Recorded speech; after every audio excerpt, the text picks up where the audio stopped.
Alors, comment les maires ont-ils reçu ce discours, ce très long discours face à eux d'Emmanuel Macron pendant plus d'une heure et quart? Nous sommes avec le maire communiste d'une très grande ville de région parisienne, c'est Montreuil en Seine-Saint-Denis, Patrice Bessac. Bonsoir, vous étiez donc dans la salle, vous avez écouté le président Macron. Est-ce qu'il vous a rassuré?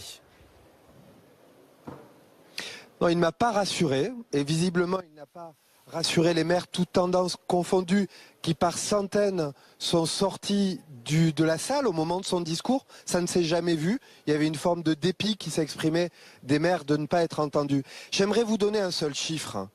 Les maires, les mairies, c'est 9% du déficit public. C'est 80% des efforts que l'État demande.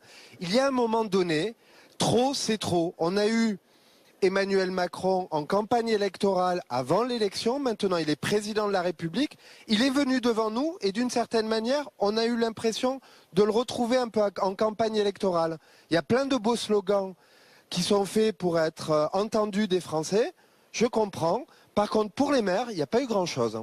En même temps, il est fidèle à ce qu'il avait annoncé lors de la campagne présidentielle. C'est un peu sa marque de fabrique. Il veut faire ce qu'il a dit qu'il ferait, donc suppression de la taxe d'habitation. Il a dit notre pays aime certes la finance magique, mais on peut baisser les impôts en faisant des économies. C'est possible à Montreuil, par exemple ?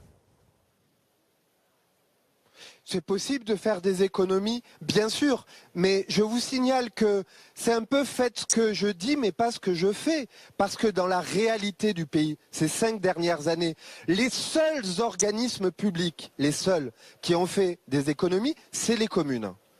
Je le répète, nous sommes 9% du déficit public et c'est à nous qu'on fait porter 80% des efforts. Et enfin, sur la taxe d'habitation, évidemment c'est injuste. Évidemment, il faut sortir de cette taxe d'habitation, mais pas pour revenir à un système étatiste de dotation dont on sait que l'État ne respecte jamais ses engagements. Donc nous, les maires, ce que nous demandons, et ce que François Baron a demandé, et je suis d'accord avec lui, même s'il n'est pas de mon bord, c'est qu'on reconstruise l'autonomie fiscale des communes, parce que nous avons été de tous les organismes publics les plus vertueux en matière d'efforts. D'ailleurs, Emmanuel Macron a annoncé pour 2020, donc on prendra le temps de la réflexion, j'ai l'impression, une refonte en profondeur de la fiscalité locale. À ce moment-là, vous pourrez faire des propositions. Évidemment, mais d'une certaine manière, les problèmes, c'est pour aujourd'hui et demain, sur le logement social, sur la fiscalité, sur d'autres dossiers locaux, on nous promet des lendemains qui chantent avec des projets de loi super bien, avec de la concertation. Il faut que ça commence aujourd'hui.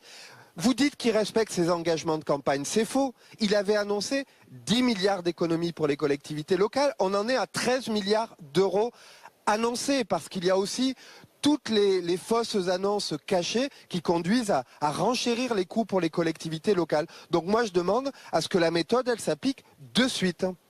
Vous avez participé au sifflet lorsqu'il est arrivé?